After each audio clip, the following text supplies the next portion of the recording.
Hello and welcome to another episode from Zoost. Now today we're going to be looking at the treatment of a horse's neck.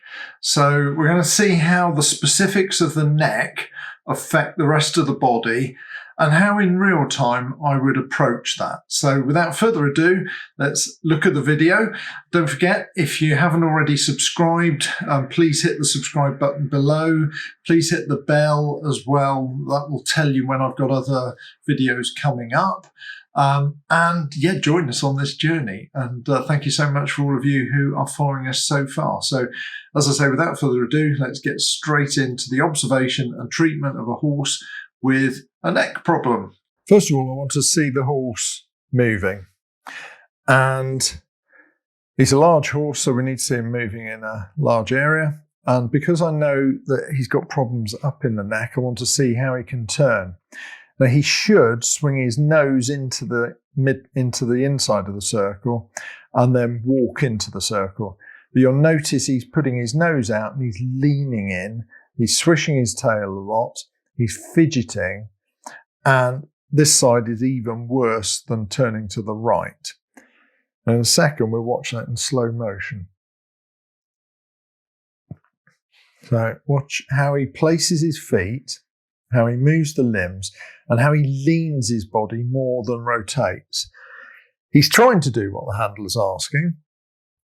He is trying to be compliant, but the tail swishing, the head nodding, and the little head jiggle, he's telling her he can't do it. And he is really leaning over that shoulder. The back legs are stiff. This is just not a comfortable way of moving.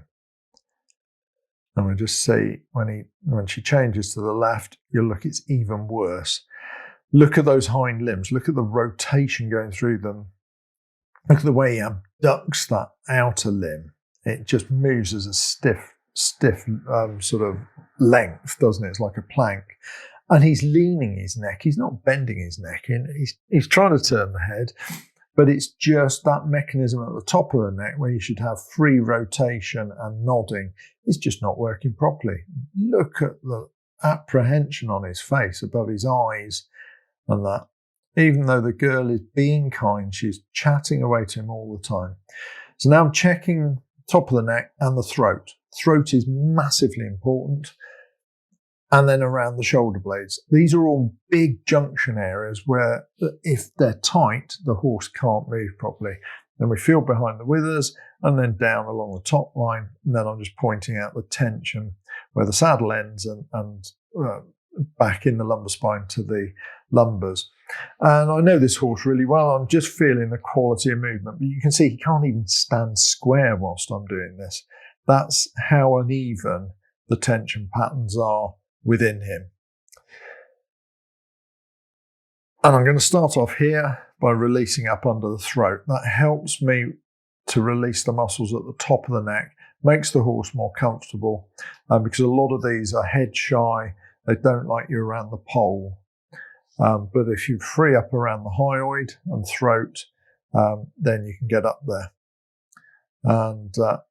And because of the amount of tension, I'm also using distraction technique with my left hand whilst I'm getting individual muscle fibres in the mid-neck to release. Apologies for the light levels. This is shot in autumn in the UK, and we either have no sun or we get blinded with the low sunlight, the low level of the sun.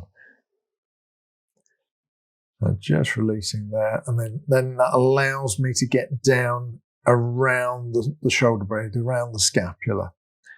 And massively important area for the horse. 60% of their body weight goes through their front legs. I'm getting my fingers now right behind the scapula. So I'm getting those muscles to relax. He's quite comfortable with that. He's still chewing, he's still eating. And gradually, as I get him more and more relaxed, I can get both hands down behind there. And that really releases down. The base of the neck is hidden by the shoulder blades on the horse. And so it's one of the times we can get as close to the base of the neck as is possible. and just gently working through. So you see, none of this is forcing it, none of it is fighting the horse. And then assessing how the change then starts to ripple it's almost like a domino effect down through the rest of the spine. And here I can alter ligament tension and fascial tension just by altering his center of gravity and his load bearing through his legs. So I can push and pull very slowly and lean on him so that I'm creating rotation through the back as well as altered load bearing through the legs. And by doing this, you can engage entire muscle groups throughout the whole of the body. And this is essential for balancing the patient up, whether it's a horse, a dog, or a human. And then altering his load bearing behind. You can see he's not comfortable at that point. And that's because I now need to go round to the other side and start working from here. And you'll see he's just not quite so comfortable this side. He's fidgeting. So through this diagonal, you saw how he was uncomfortable through the right hind. He's uncomfortable through the left shoulder. That is because quadrupeds work in diagonals. We do as well, it's just less obvious. That's why you generally, if you move your left leg forward, you swing your right arm. We're moving through diagonals, but we're upright. They move through a horizontal diagonal. And ideally, you want those diagonals to be as even as possible. But that's not always going to happen. So we try and get them as close to that as possible. So here I am just trying to relax down through this side, getting him to rest the left hind.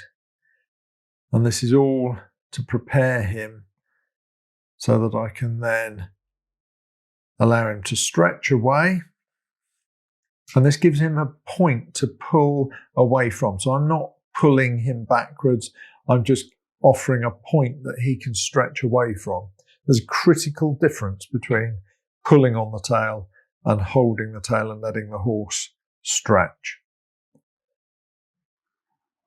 And then just using a long lever technique to articulate through that right sacroiliac area and those gluteal or bum muscles, which are the powerhouse of the horse, to try and even up those diagonals. And then just feeling how it's gone before we then let him go back out to rest and recover and let the soft tissues rehydrate. And he's much more even now. It's not perfect. This is a horse with a lot of issues.